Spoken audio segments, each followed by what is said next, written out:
Dream جو ہیں وہ حجت نہیں ہوتے. میں آپ کو مثالیں بھی دوں گا کہ اسلام میں خوابوں کی اہمیت کتنی زیادہ ہے. پہلی مثال میں دوں گا آپ کو کہ ہم ہر سال جو بڑی عید پہ قربانی کرتے ہیں وہ بھی ایک خواب کے نتیجے میں ہم کرتے ہیں. ابراہیم علیہ السلام کو خواب آیا تھا کہ وہ اپنے بیٹے اسماعیل کو اللہ کی راہ میں قربان کرتے ہیں. تو جب ابراہیم علیہ السلام جب یہ عمل کرنے لگے تو اللہ نے ارشاد فرمایا کہ بس ابراہیم بس، آپ نے اپنا خواب سچ کر دکھایا. تو اللہ نے ان کی جگہ ایک دمبا بھیج دیا جس کو ابراہیم علیہ السلام نے قربان کیا. اور وہ اللہ کو عمل اتنا پسند آیا کہ قیامت تک کے مسلمانوں کے لیے اللہ نے یہ فرض کر دیا کہ جو اس کی استطاعت رکھتا ہے وہ بڑی عید پہ قربانی کرے. تو یہ بھی ایک خواب کا نتیجہ تھا. پھر اس کے بعد اگر آپ دیکھیں تو یوسف علیہ السلام، ان کو بھی خواب آیا، اور یوسف علیہ السلام کے دور میں کافر بادشاہ جس نے یوسف علیہ السلام پہ ظلم کیا، ان کو جیل میں بھیج دیا، اس ظالم بادشاہ کو ایک خواب آیا کہ 7 پتلی گائیں جو ہیں وہ 7 موٹی گایوں کو کھا رہی ہیں. تو اس وقت کسی کو اس کی تعبیر ہی نہیں سمجھ آئی. تو بادشاہ کا ایک درباری ہوتا تھا، تو اس نے کہا کہ مجھے ایک شخص کا پتہ ہے، وہ آپ کو اس خواب کی تعبیر بالکل صحیح بتائے گا. ان کا نام ہے یوسف علیہ السلام. تو جب یوسف علیہ السلام کو بلایا گیا تو یوسف علیہ السلام نے جو اس خواب کی تعبیر بتائی وہ یہ بتائی کہ 7 خوشحالی کے سال آئیں گے، پھر اس کے بعد 7 خشک سالی کے سال آئیں گے. تو آپ نے خوشحالی کے سالوں میں جو اناج جمع کیا ہوگا وہ آپ نے باقی خشک سالی کے سالوں میں ان کو استعمال کرنا ہے. تو پھر یوسف علیہ السلام کو یہ اس کی ذمہ داری دی گئی کہ آپ اس پہ کام کریں. تو یوسف علیہ السلام نے اللہ کی مدد سے اس پہ کام کیا، اور وہ اس وقت کے لوگ جو ہیں وہ اس قحط زدہ جو سال تھے ان سے وہ بچ گئے. تو وہ بھی ایک خواب تھا، اور وہ ایک ظالم بادشاہ کا خواب تھا جو اللہ کو مانتا بھی نہیں تھا، تو اس کا خواب بھی سچا ہوا. تو اس کے بعد اگر آپ دیکھیں تو جو اذان ہوتی ہے وہ بھی 3 صحابہ کو خوابوں میں آیا اذان کے بارے میں، جو ہم دن میں 5 بار سنتے ہیں. تو اب علماء کہیں گے کہ یہ نبیوں کے خواب تھے یا نبیوں نے اپروو کیے تھے خواب. وہ جو ظالم بادشاہ کو خواب آیا تھا وہ یوسف علیہ السلام یعنی اللہ کے نبی نے وہ خواب اپروو کیا تھا. تو چلیں یہ بھی مان لیتے ہیں، کیونکہ جو نبی کا خواب ہوتا ہے وہ وہی ہوتا ہے، بلکہ نبی جو ہوتے ہیں اللہ کے، ان کا ایک ایک بات، ایک ایک عمل وہ اللہ کی طرف سے ہوتا ہے. تو چلیں یہ بھی مان لیتے ہیں کہ وہ چونکہ نبیوں نے اپروو کیا تھا. تو اب میں ایک آپ کو ایسی مثال دوں گا جو یعنی خاتم النبیین محمد صلی اللہ علیہ وسلم کے بعد ایک آدمی کو خواب آیا تھا، اور وہ خواب اس وقت کے خلیفہ کے لیے بھی حجت بنا، اور اس وقت پوری امت تھی ان کے لیے بھی وہ حجت بنا. وہ خواب یہ کہ حضرت عمر رضی اللہ عنہ جب خلیفہ تھے تو ان کے دور میں قحط پڑ گیا، اور قحط اتنا زیادہ پڑ گیا کہ حضرت عمر رضی اللہ عنہ کو جو گورنرز تھے ان کے، ان سب کو انہوں نے کام پہ لگا دیا کہ آپ جو ہے وہ اناج بھیجیں، اور جب آپ اناج بھیجیں اور یہ جو قحط جدھر پڑا ہوا ہے اس کو ہم کنٹرول کریں.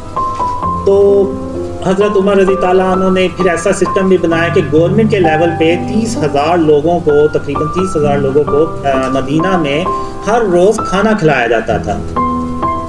اور اتنا قحط تھا کہ حضرت عمر رضی اللہ عنہ کو وہ قانون جو محمد صلی اللہ علیہ وسلم نے بنایا تھا، یعنی چور کا ہاتھ کاٹنا، اس کو بھی چینج کیا کہ قحط زیادہ علاقے میں یہ قانون لاگو ہی نہیں ہوتا.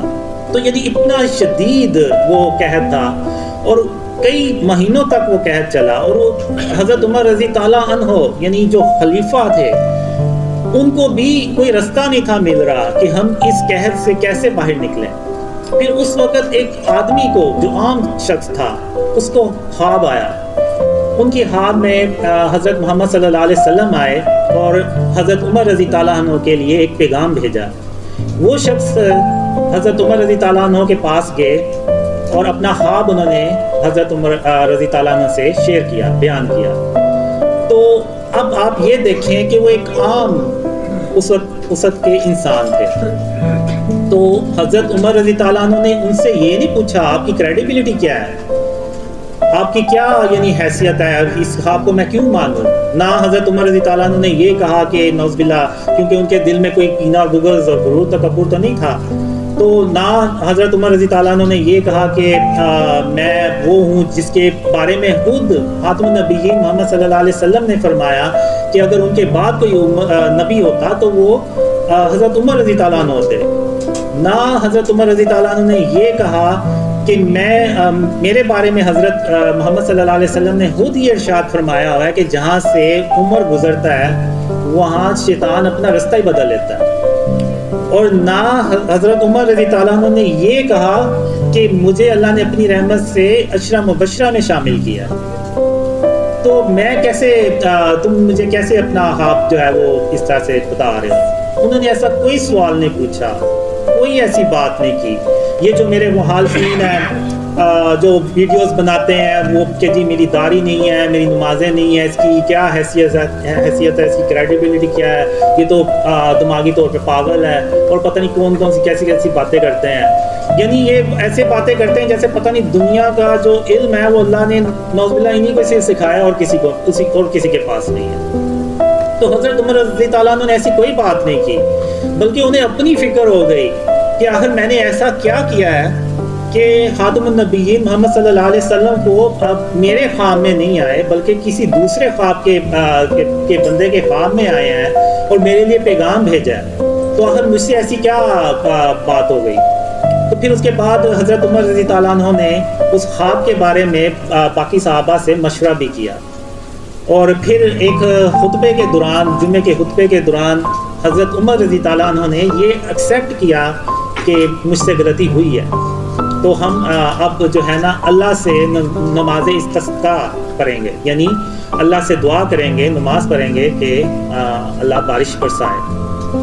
تو اس کے بعد پھر حضرت عمر رضی تعالیٰ عنہ نے نماز پڑھی اور اللہ سے دعا کی، اور اس کے چند دنوں کے بعد بارشوں کا سلسلہ شروع ہو گیا اور وہ قحط ختم ہو گیا.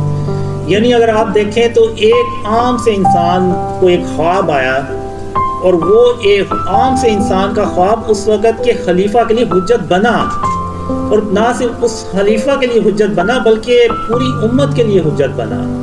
بلکہ وہ میں تو یہ کہوں گا کہ اللہ نے اس کا خواب قیامت تک کے لیے اس امت کے لیے حجت بنا دیا. تو جب اس انسان کا جو خواب ہے وہ حجت بنا ایک خلیفہ کے لیے، پوری امت کے لیے، تو جو میرے خواب ہیں یہ بھی تو پوری امت کے لیے حجت بن سکتے ہیں. خاص طور پہ جب عمران خان کے بارے میں مجھے خواب آئے کہ عمران خان نے شرک کر کے، قبر کو سجدہ کر کے شرک کیا ہے، بلکہ شرک اکبر کیا ہے، تو یہ میرا خواب عمران خان کے لیے بھی حجت تھا.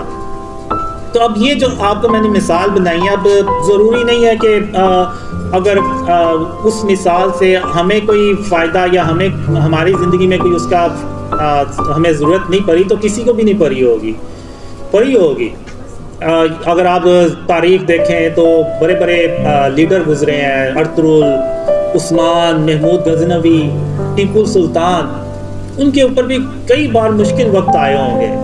تو انہوں نے بھی اس وقت ہو سکتا ہے اپنے آپ کو یہ کہہ کے حوصلہ دیا ہو کہ حضرت عمر رضی تعالیٰ عنہ پہ جب مشکل وقت آیا تو انہوں نے بھی اللہ پہ توکل کیا اور اللہ سے دعا کی اور اللہ سے مدد مانگی، تو اللہ نے بارش کر دی اور وہ قحط ختم ہو گیا. تو آج ہم بھی اگر اللہ پہ توکل کریں گے، اللہ سے مدد مانگیں گے، تو اللہ ہماری بھی ایسے ہی مدد کرے گا جیسے کہ حضرت عمر رضی تعالیٰ عنہ کی مدد کی. تو یہ ہو سکتا ہے کتنے لیڈرز گزرے ہوں، ان کے لیے یہ خواب حجت بنا ہو، بلکہ یہ خواب میرے لیے بھی حجت بنتا ہے.